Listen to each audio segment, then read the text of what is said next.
আগের কোনো একটা ভিডিওতে আমরা ইনফিনিট ইউনিফর্মলি চার্জড প্লেন বা অসীম সুষম তড়িৎ ক্ষেত্র সম্পর্কে জেনেছিলাম। আমি এখানে আঁকছি, আর একটু পরেই বলছি কেন এটাকে ইনফিনিট বা অসীম বলা হয়। আমরা অসীম আর সুষম তড়িৎ ক্ষেত্র আঁকছি, যার একপাশে কিছু পজিটিভ চার্জ আছে। এই তড়িৎ ক্ষেত্রটি যে বিদ্যুৎ উৎপন্ন করবে সেটা কনস্ট্যান্ট বা ধ্রুবক। এইগুলো ফিল্ড আয়ন, এরা সবাই একই সাইজের হবে। এখন এই তড়িৎ ক্ষেত্রের বিস্তার বা শক্তি হবে ইজ ইকুয়াল টু 2 গুণ কুলম্ব কনস্ট্যান্ট গুণ পাই গুণ সেই ক্ষেত্রের চার্জের ঘনত্ব। এটা হবে অসীম, তাই আমরা প্রমাণ করব যে এই রেখাগুলো একটা সুষম তড়িৎ ক্ষেত্র সৃষ্টি করে। এখন আসা যাক চার্জ ঘনত্ব কি। চার্জ ঘনত্ব হচ্ছে মোট চার্জের পরিমাণ ডিভাইডেড বাই চার্জের ক্ষেত্রফল। যেহেতু এটা একটা অসীম তল, ইনফিনিট তল, এর ক্ষেত্রফলও হবে অসীম। এটা একটা ধ্রুবক, তাই এর চার্জের পরিমাণও হবে অসীম। শুরুতে আপনাদের একটু কঠিন লাগতে পারে। আমরা আরও জানি যে এই তলটি এটা যদি অসীম না হয়, যদি এটা নন ইনফিনিট হয়, তাহলে এখানে একটা নির্দিষ্ট ক্ষেত্রফল পাবো। সেরকম কোনো একটা তলের মোটামুটি কেন্দ্র থেকে দুই দিকে আমরা এটাকে অসীম বা ইনফিনিট বলে ধরে নেব। চলুন আমরা এখন এই ব্যাপারটা দেখব যে ভোল্টেজ কিভাবে কাজ করে এবং ভোল্টেজ থেকে কিভাবে চার্জ নিঃসরণ হয়। এখন যদি আমরা দুইটা সমান্তরাল তল নেই, আগে আমি এঁকে নিচ্ছি, তা না হলে আপনাদের বুঝতে একটু অসুবিধা হবে। ধরি এখানে দুইটা পাত আছে, ধরেন এখানে দুইটা প্লেট আছে, এটা একটা পাত। এবার 2 নম্বরটাকে অন্য রঙে আঁকি, এটা 2 নম্বর পাত। আর ধরি দুইটা পাতেরই ক্ষেত্রফল একই, অর্থাৎ এ। আর আমরা ধরে নিলাম যে এই পাতে প্লাস কিউ পরিমাণ চার্জ আছে, তাহলে এটা প্লাস কিউ, এই পাতটাতে অনেক পজিটিভ চার্জ আছে। আর ধরি এটা মাইনাস কিউ, তাহলে এখানে নেগেটিভ চার্জ থাকবে। এখন এই দুইটা পাতের মধ্যেকার ইলেকট্রিক ফিল্ড বা তড়িৎ ক্ষেত্রটি দেখতে কেমন হবে? এখন এই পাতটা তড়িৎ ক্ষেত্র বা ইলেকট্রিক ফিল্ড তৈরি করবে, আর নিচে থাকবে এই পাতের উৎপন্ন করা তড়িৎ ক্ষেত্র। এই দুইটা মিলে উৎপন্ন হবে একটা কনস্ট্যান্ট বা ধ্রুবক, আর ধ্রুবকটি থাকবে একেবারে কেন্দ্রের কাছে। ধরে নিলাম পাত দুইটার মধ্যেকার দূরত্ব ডি, আর দূরত্বটা খুব বেশি না। কেন্দ্রের কাছে আমরা কনস্ট্যান্ট ইলেকট্রিক ফিল্ড পাবো। এই সবুজটা এর কেন্দ্রের কাছে এর ফিল্ড লাইনটা অনেকটা এরকম হবে। কেন্দ্রের কাছে এটা হবে কনস্ট্যান্ট বা ধ্রুবক। কেন্দ্রের কাছাকাছি দেখতে হবে অনেকটা এই রকম, আর কেন্দ্র থেকে দূরে সরে গেলে এগুলো এভাবে বেঁকে যাবে। আবারও কেন্দ্রের কাছে এটা কনস্ট্যান্ট হবে, আর কেন্দ্র থেকে দূরে সরে গেলে বাঁকা হওয়া শুরু করবে, অনেকটা এই রকম। এখন এই বেগুনি পাতটাও একই ধ্রুব তড়িৎ ক্ষেত্র সৃষ্টি করবে। এগুলোতে যেহেতু নেগেটিভ চার্জ, তাই ফিল্ড লাইনগুলো এর নিজের দিকেই যাবে। এরা পজিটিভ চার্জে, তাই ফিল্ড লাইনগুলো অন্যদিকে যাবে, কেন্দ্রের দিকে কনস্ট্যান্ট। নেগেটিভ চার্জের ফিল্ড লাইনগুলো দেখতে হবে অনেকটা এই রকম। আর আপনারাও দেখতে পাচ্ছেন এগুলো সবার বিস্তার একই রকম থাকবে, সবাই একই দিকে যাবে, কেন্দ্র থেকে দূরে কিছুটা বেঁকে যাবে। তাহলে বুঝতেই পারছেন এখানে আমরা দ্বিগুণ তড়িৎ ক্ষেত্র পাচ্ছি। একটা পাত থাকলে যতখানি পেতাম তার দ্বিগুণ তড়িৎ ক্ষেত্র। এখন ধরি আমরা পাত দুইটার কেন্দ্রে আছি, আর এখানে একটা ধ্রুব তড়িৎ ক্ষেত্র আছে। এখন আমরা ভোল্টেজ, এই দুইটা পাতের মাঝখানে তড়িৎ ক্ষেত্রের ক্ষেত্রফল আর দূরত্বের মধ্যেকার সম্পর্কটা বের করার চেষ্টা করব। আমরা জানি এই দুইটা পাতের যে কোনো একটা যে তড়িৎ ক্ষেত্র সৃষ্টি করবে, এখানে আমরা ধরে নিলাম নিচের পাতের তড়িৎ ক্ষেত্রটি, এর নিচের পাতটি থেকে সৃষ্ট তড়িৎ ক্ষেত্রটি হচ্ছে 2k পাই গুণ সিগমা। সিগমা হচ্ছে মোট চার্জ ডিভাইডেড বাই ক্ষেত্রফল, তাহলে কিউ বাই এ। এছাড়াও আমরা জানি যে উপরের পাতটি থেকে সৃষ্ট তড়িৎ ক্ষেত্রের মানও একই রকম হবে। এটা নেগেটিভ চার্জের, তাই নিজের দিকে যাবে। এটা নেগেটিভ চার্জের, তাই এর ফিল্ড লাইন নিজের দিকেই যাবে। উপরের তড়িৎ ক্ষেত্রটি হবে প্লাস 2k পাই, এটাও হবে কিউ বাই এ। এখন এটা নেগেটিভ, তাই এটা মাইনাস কিউ বাই এ হবে। আসলে এরা একই দিকে যাচ্ছে, সেজন্য যোগ করা হবে। তাহলে মোট তড়িৎ ক্ষেত্র হবে, মোট তড়িৎ ক্ষেত্রটা হবে 4k pi Q by A.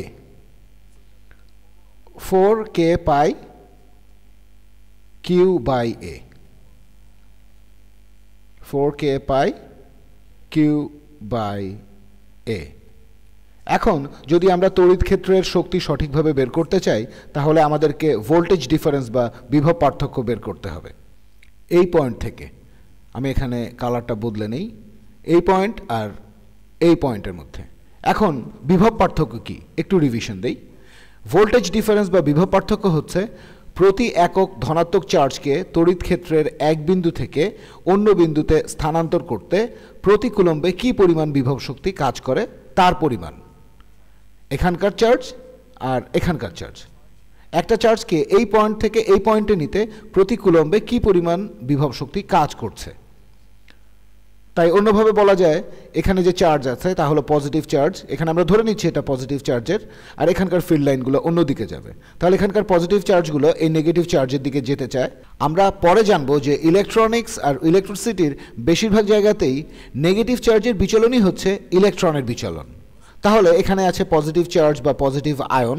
এখন বিভব পরিমাপ করতে হবে, যদি এখানে কোনো চার্জ থাকে তাহলে এটা কিভাবে এই পয়েন্টে চলে আসতে পারে। যদি এখানে বাতাস থাকে অথবা যদি খালি জায়গা থাকে, তাহলে এই চার্জটি এখান থেকে এখানে যাওয়া অনেক কঠিন হতে পারে, এমনকি অসম্ভবও হতে পারে। কিন্তু যদি একটা তার দ্বারা সংযুক্ত করি, তাহলে চার্জগুলো চলাচল করতে পারবে, চার্জগুলো খুব দ্রুত চলাচল করবে। আর দেখবেন যে এখানে একটা ইলেকট্রিক্যাল প্রেশার তৈরি হয়েছে। এখানে আপনাদের ভোল্টেজ সম্পর্কে একটা আইডিয়া দিলাম। এটা খুবই গুরুত্বপূর্ণ একটা বিষয় যদি আপনি ইলেকট্রিক্যাল ইঞ্জিনিয়ারিং পড়তে চান, এগুলো তাহলে আপনার অনেক কাজে লাগবে। যাই হোক, আমরা মূল প্রসঙ্গে ফিরে আসি। আমরা জানি যে কম্বাইন্ড ইলেকট্রিক ফিল্ডটা, এই চার্জগুলো উপরের দিকে যাচ্ছে। এখন পোটেনশিয়াল ডিফারেন্স বা বিভব পার্থক্য কত হবে এই পয়েন্ট আর এই পয়েন্টের মাঝে? ঠিক আছে, এখন পজিটিভ চার্জকে যদি আমরা এখান থেকে সরাতে চাই, আমরা অন্য রং দিয়ে দেখাই এটা, এখান থেকে এখানে। মনে রাখবেন যে ইলেকট্রিক্যাল পোটেনশিয়াল এনার্জি বা তড়িৎ বিভব হলো কোনো একটা চার্জকে এক পয়েন্ট থেকে আরেক পয়েন্টে নিতে কি পরিমাণ কাজ করতে হয়, আর ভোল্টেজ হচ্ছে একক চার্জের উপর এটা কি পরিমাণ কাজ করে। আচ্ছা, আমি আবার লিখি। সুতরাং একটি চার্জকে এই বিন্দু থেকে এই বিন্দুতে স্থানান্তরের জন্য প্রয়োজনীয় কাজের পরিমাণ হচ্ছে 1 কুলম্ব গুণ তড়িৎ ক্ষেত্র। এটা একটা বল উৎপন্ন করে, ইলেকট্রিক ফিল্ড বা তড়িৎ ক্ষেত্রের বল। তাহলে কুলম্ব গুণ তড়িৎ ক্ষেত্র বা চার্জ গুণ তড়িৎ ক্ষেত্র হচ্ছে একটি চার্জের উপর প্রযুক্ত বল। ঠিক আছে, এটা বল। এখন এটাকে গুণ করব দূরত্ব বা ডি দিয়ে, বল গুণ দূরত্ব, এর গুণফলই হচ্ছে কাজ। এখন প্রয়োজনীয় কাজের পরিমাণ হচ্ছে তড়িৎ ক্ষেত্র গুণ ডি জুলস, জে দিয়ে জুলস। এখন দেখি ভোল্টেজ ডিফারেন্স বা পোটেনশিয়াল ডিফারেন্স কত হতে পারে এই বিন্দু আর এই বিন্দুর মধ্যে। আমরা ধরি এই পয়েন্টটা এ, এই পয়েন্টটা এ আর এই পয়েন্টটা বি। তাহলে V A minus V B হচ্ছে ভোল্টেজ ডিফারেন্স বা বিভব পার্থক্য। এখানে তড়িৎ বিভব শক্তির পার্থক্য ডিভাইডেড বাই চার্জ অথবা একক চার্জ। এখানে চার্জ হচ্ছে 1, তাই আমরা 1 দিয়ে ভাগ করতে পারি। আমরা এখানে দেখতে পাচ্ছি ভি এ মাইনাস ভিবি সমান তড়িৎ ক্ষেত্র গুণ দূরত্ব ডি, এবং এর একক হবে জুলস ডিভাইডেড বাই কুলম্ব অথবা ভোল্টস। ঠিক আছে, এটা হচ্ছে একক। এটা সমান কি? তাহলে ভোল্টেজ ডিফারেন্স বা বিভব পার্থক্য, আমরা বলতে পারি বিভব পার্থক্যের পরিবর্তন সমান তড়িৎ ক্ষেত্র, যা একটি ধ্রুবক 4k পাই কিউ বাই এ গুণ ডি। অথবা আমরা বলতে পারি কিউ হলো ভি এর ফাংশন, কিউ এখানে ভি এর ফাংশন,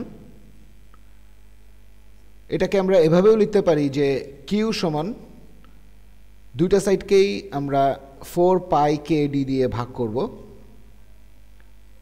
4 পাই কেডি দিয়ে, আর দুইটা সাইডকেই এ দিয়ে গুণ করব।